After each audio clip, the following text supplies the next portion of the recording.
Bonjour, bonjour bien-aimés, bonjour, bonsoir, ça dépend à quelle heure vous allez suivre cette courte vidéo. Que Dieu bénisse tout un chacun. Toute langue qui s'élèvera contre toi en jugement, tu la condamneras. Tel est l'héritage que l'Éternel donne, le salut qui vient de lui, l'héritage qu'il donne à ses enfants, à ses serviteurs, pardon, la Bible dit, à ses servantes, que vous êtes, que je suis, que tu es, que je suis, bien-aimé. Nous allons prier. Éternel Dieu notre roi, nous te rendons grâce encore une fois de plus. Oui, c'est vrai Seigneur, devant toi c'est une joie. David pouvait le dire, un jour dans tes parvis vaut mieux que 1000 ans ailleurs. Oui, c'est vrai, les quelques secondes, les quelques minutes, les quelques heures que nous passons devant toi vaut mieux que tout ce que nous pouvons faire en dehors de toi. C'est toi la vérité, c'est toi la vie, c'est toi le salut, c'est toi qui es tout pour nous. Laisse que ces moments t'honorent. Glorifie ton Saint-Nom par le Saint-Esprit dans le nom puissant de Jésus-Christ que nous t'avons ainsi prié. Amen. Amen, amen. Toute langue qui s'élèvera contre toi en jugement, tu la condamneras. Je suis la servante de Dieu, Micheline Kuchenza. C'est ma chaîne.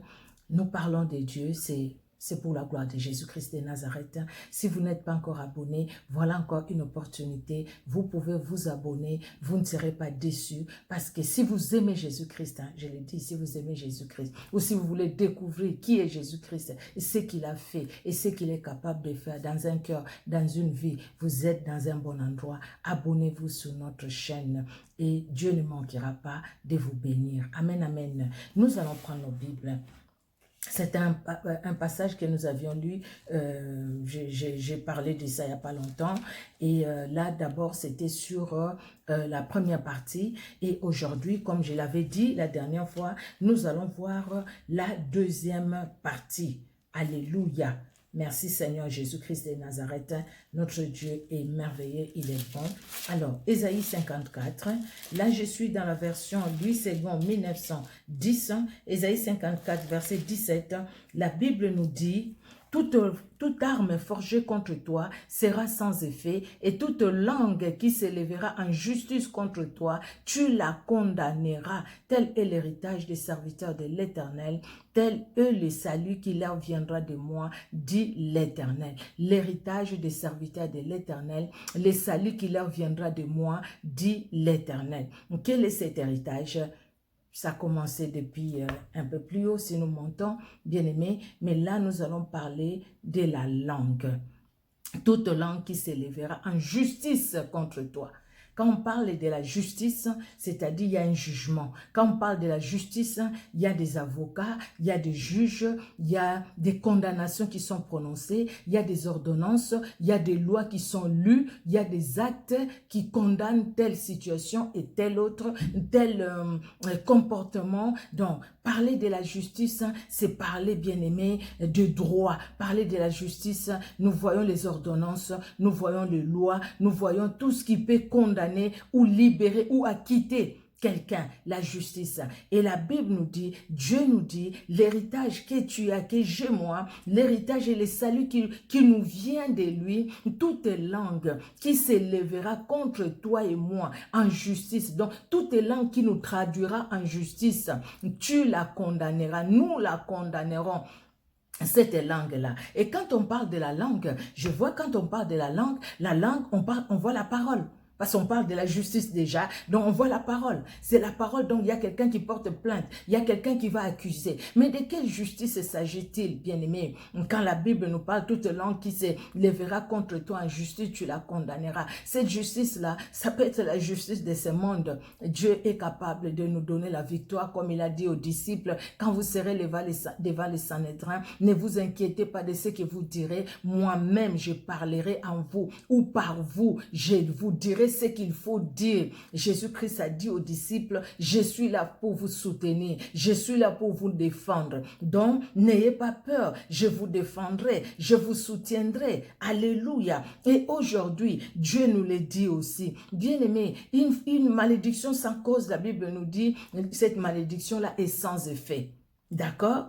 Et la Bible nous dit aussi, dans Colossiens, au chapitre 2, de 13 à 14, Vous qui étiez morts par vos offenses et par l'incirconcision de votre chair, il vous a rendus à la vie avec lui en nous faisant grâce pour toutes nos offenses.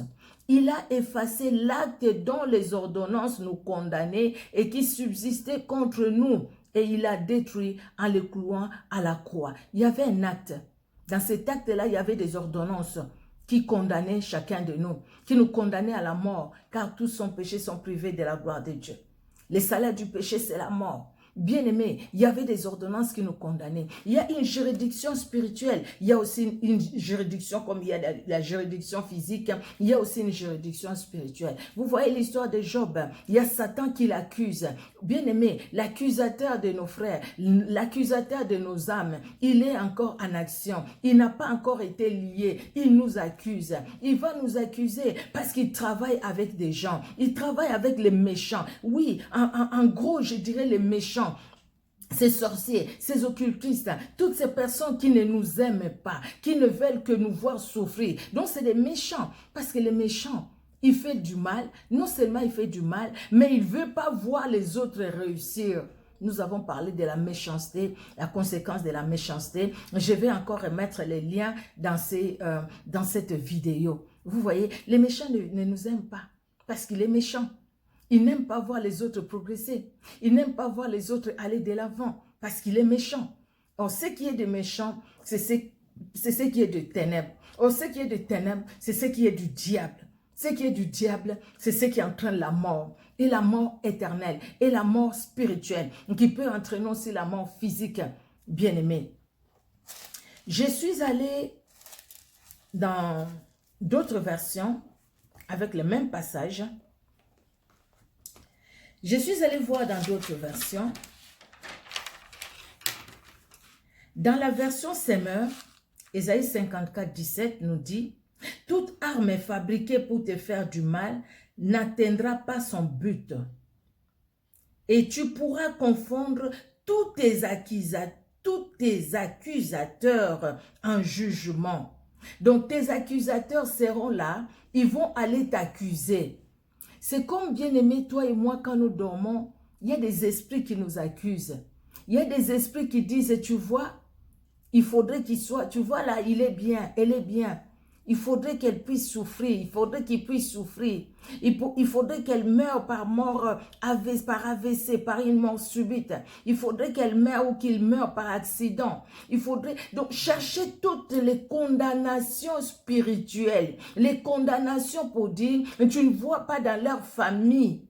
Il y a telle personne qui est décédée de telle maladie. Donc elle aussi, elle doit mourir de la même maladie. Lui aussi doit mourir de la même maladie. Ainsi, nous voyons des liens héréditaires. Ainsi, nous voyons des condamnations qui se transmettent de génération en génération. Ainsi, nous voyons la maman qui est morte de telle maladie, la fille est née, la deuxième et ainsi de suite de la même maladie. On voit ces liens-là maléfiques qui se transmettent, ces liens-là de condamnation, ces liens-là de malédiction, parce qu'il y a des gens, il y a des esprits, ça peut être des esprits humains au service du diable, ça peut être aussi les démons qui vont nous accuser dans leur juridiction spirituelle. Ils n'aiment pas notre bien. La Bible nous dit, Dieu lui-même nous dit dans Jérémie 29, 11, car je connais les projets que j'ai formés sur toi, projets de bonheur, de paix et non de malheur, afin que vous ayez de l'avenir et de l'espérance, ou que tu aies de l'avenir et de l'espérance. Dieu connaît ces projets qu'il a formés pour nous. De l'autre côté, il y a l'ennemi aussi qui a formé les projets. Les projets de l'ennemi, Jean 10, 10 nous l'a dit, c'est la destruction. C'est venir voler, c'est venir détruire, c'est venir égorger. Et pour égorger, pour voler, pour tuer, bien aimé, il y a la parole qui sort. Dieu a tout créé par la parole. Par la parole, il a dit que la lumière soit et la lumière fut. Il nous a créés à son image et à sa ressemblance. Et il a envoyé la parole. Par la parole, pour que nous ayons la vie. Et nous avons la vie par la parole. Dieu nous a envoyé la vie par la parole. Il nous a donné la vie par la parole. Oui, bien-aimé, le monde des ténèbres aussi utilise la parole pour condamner. Ils utilisent la parole pour condamner. La parole, la parole. C'est pourquoi nous devons veiller sur la parole. Maman veillant sur la parole. Il y a des mamans qui ont détruit la vie de leurs enfants à cause des paroles de malédiction. Parce que l'enfant a mal agi, et puis écoute-toi de toutes les façons, toi ta vie, toi ta vie, toi ta vie. Malédiction. Et cette parole-là, l'ennemi en a saisi. L'ennemi dit, écoutez, c'est sa maman qui l'a vendu, c'est sa maman qui l'a condamné. Il prend cette parole-là, il amène ça dans sa juridiction, dans leur juridiction spirituelle mauvaise, et là-bas, parce que tout ce qu'ils aiment, eux, tout ce qu'ils connaissent, eux, c'est la méchanceté, c'est la destruction. Ils vont prendre les mêmes paroles et ils vont l'utiliser et dire cet enfant a été condamné par sa propre maman, cet enfant a été condamné par son propre père, cet enfant a été condamné par telle personne ou telle autre. Et avec les liens qui lient cette personne, la personne qui a condamné, qui a prononcé ces paroles. Donc ces paroles-là, on va les mettre en exécution. Pour les mettre en exécution, alors il faut chercher quel esprit qui peut utiliser ces paroles-là. Et si c'est la mort, ils vont utiliser les esprits d'accident, ils vont utiliser les esprits de la maladie, ils vont utiliser tout ce qu'ils peuvent utiliser. Mais voilà, la bonne nouvelle pour toi et moi, la bonne nouvelle bien-aimée, même si les gens avaient parlé, même si la juridiction spirituelle mauvaise avait parlé, ou ils continuent à parler contre toi et contre moi, la Bible me dit, la Bible te le dit aussi, bien-aimé, que ces langues-là qui s'élèvent, donc les paroles qui sortent de leur bouche, ces langues qui s'élèvent pour aller nous accuser, pour chercher à nous faire du mal. La Bible te donne à toi et à moi l'autorité de condamner toutes ces paroles. Mais comment allons-nous condamner ces paroles sinon que parole contre parole, sinon que la parole de Dieu qui est au-dessus de tout, la parole de Dieu qui va au fait neutraliser et détruire la parole de l'ennemi. La Bible le dit. Nous avons lu ça dans Colossiens. Hein? Nous venons de lire. Excusez-moi parce que j'avais déjà enlevé le petit papier. La Bible nous dit, dans Colossiens 2, la Bible nous dit, il a effacé l'acte dont les ordonnances nous condamnaient et qui subsistait contre nous. Parce que Jésus-Christ a tout accompli. Parce que Jésus-Christ a effacé ces actes. Maintenant, il nous dit à nous, condamnez ces paroles qui vous condamnent, vous. Parce que nous avons l'autorité de Dieu à nous, avec le Saint-Esprit. Cette autorité-là, nous ne l'avons pas par nous-mêmes, mais c'est par Jésus-Christ que nous avons cette autorité. Alléluia. Regardez dans Nombre 23, 8, c'est l'histoire de Balaam et Balak. Balak, le roi de Moab, qui appelle Balaam pour aller maudire Israël. Il voit Israël qui arrive et Balak se voit sans force devant cette multitude. Et Balak connaît la puissance du Dieu d'Israël. C'est lui qui conduit Israël. Il voit Israël, une grande armée qui vient, qui arrive. Balak se dit, je ne pourrai pas me tenir moi devant cette grande armée. Je dois chercher un voyant. Donc à l'époque, les prophètes, on les appelait les voyants. Vous avez déjà lu ça dans la Bible. Et c'est comme ça il va faire appeler Balaam. La première fois, Balaam, Dieu lui avait dit de ne pas partir. Mais il a insisté à tel point Dieu a permis que Balaam parte.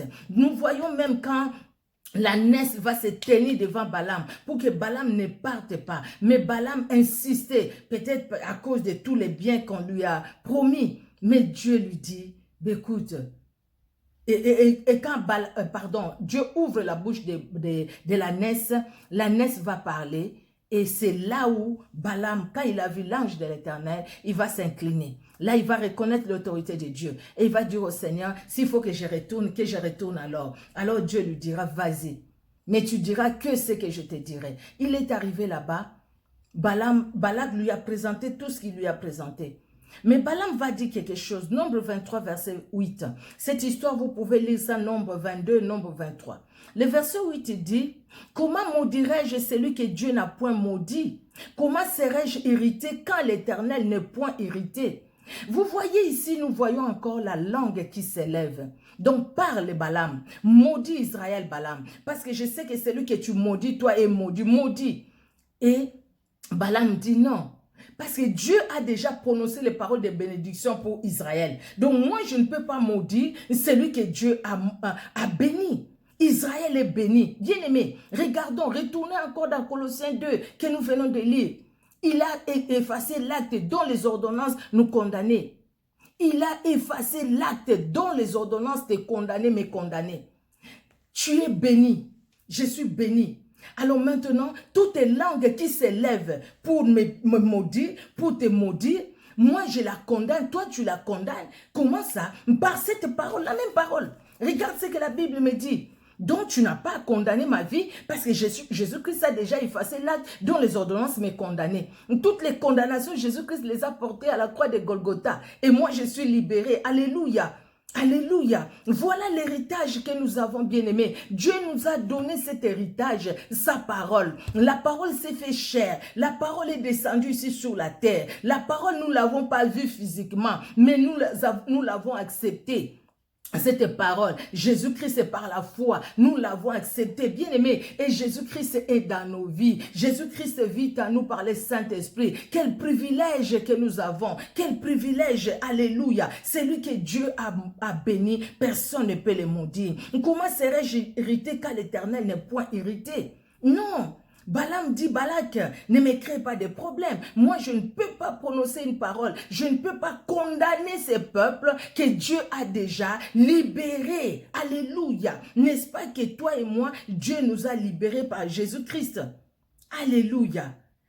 La Bible nous dit, c'est la bénédiction de l'Éternel qui enrichit, ne le fait suivre d'aucun chagrin. La bénédiction de l'Éternel qu'il a envoyée par sa parole. Exactement ce que Balaam dit aussi à Balak. C'est la bénédiction de l'Éternel. Et la bénédiction de l'Éternel ne se fait pas suivre par les chagrins, aucun chagrin. La bénédiction, c'est la bénédiction de l'Éternel qui enrichit et il ne la fait suivre d'aucun chagrin. C'est Proverbe 10, 22. Vous voyez bien aimé, quel héritage que nous avons.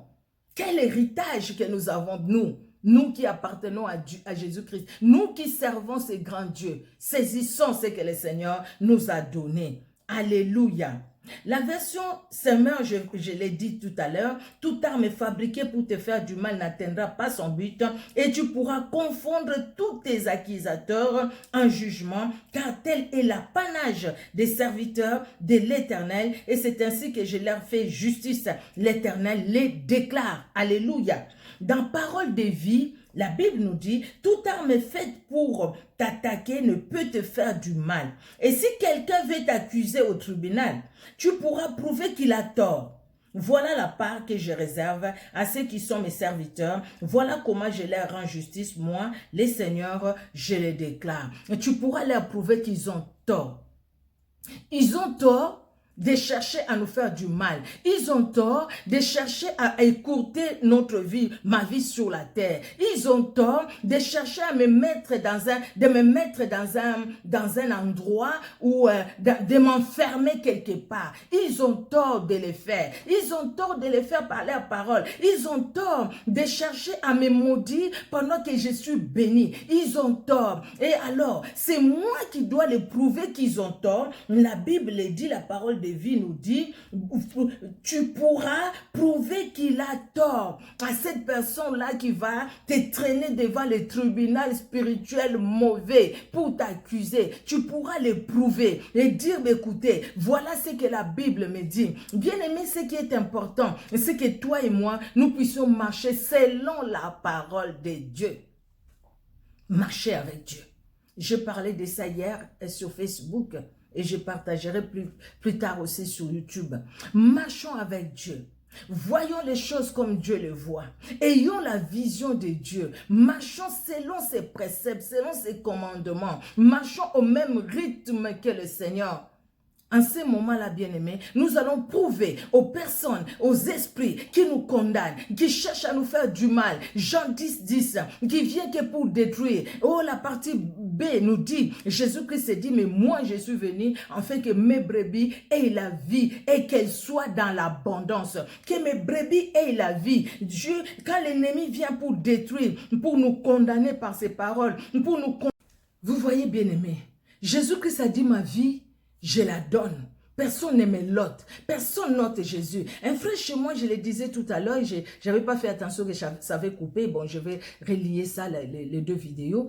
Un frère chez moi qui dit Yambo Simbanga, Boma nanu ya Yesu. Soko bomiye, simando longinga. Oui, j'aime beaucoup cette chanson-là. Vous voyez, c'est-à-dire, avant de me toucher moi, va d'abord toucher Jésus-Christ. Va d'abord tuer Jésus-Christ. Si tu tues Jésus, après tu pourras me vaincre. C'est ça exactement la tradition. Là, tu pourras me vaincre parce que Jésus-Christ n'est plus en vie. Mais parce que Jésus-Christ, c'est lui la vie. Il a dit, ma vie, personne n'aimait l'autre. Je la donne moi-même et je la reprends. C'est lui le maître de la vie, Jésus-Christ. Et lui, le maître de la vie, me dit, qui me donne cet héritage de condamner toute langue qui s'élève contre moi en jugement. Donc, ça ne sert à rien de paniquer parce que, ah, tu sais, ma tante là-bas, c'est une sorcière. Mon oncle là-bas, vraiment pas possible. Mon père, ma mère, ça ne sert à rien de paniquer parce que devant toutes ces personnes, nous avons l'autorité. Devant toutes ces personnes, nous avons le pouvoir. Ça ne sert à rien de paniquer. Ah, mon patron,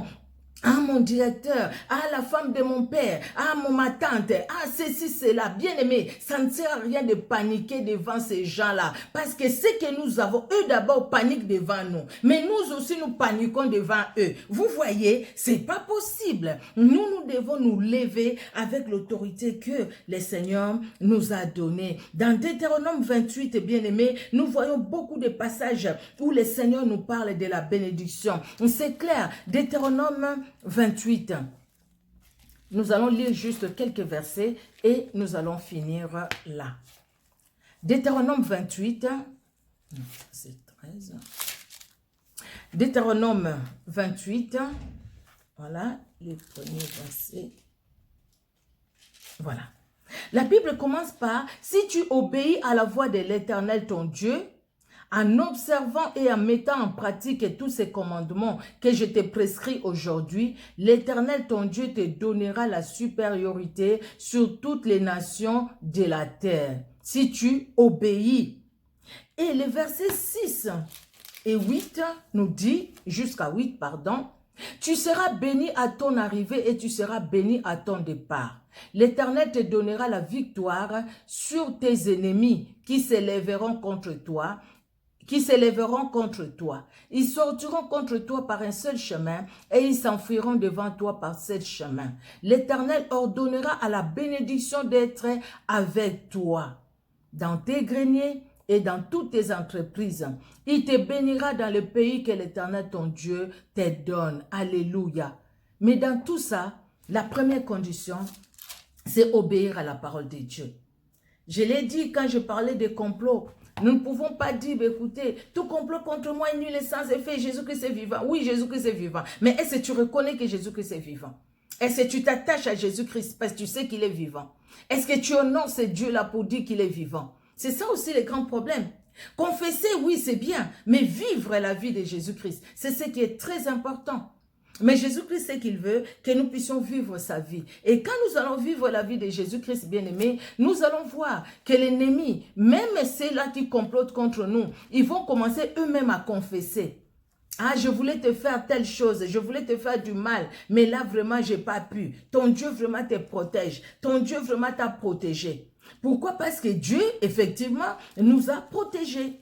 Vous voyez, bien-aimés, nous devons vraiment rester attachés à ces grands dieux, à ces puissants dieux, à ces glorieux dieux. J'ai retourné dans Ésaïe 54, j'étais déjà là, j'ai retourné là-bas. Vous voyez, tel est l'héritage que Dieu accorde. Les armes, Dieu les laissera les gens former les armes contre nous. Les complots, ils vont former. Ceux qui forment le complot vont tomber. Les armes, ils vont fabriquer leurs armes.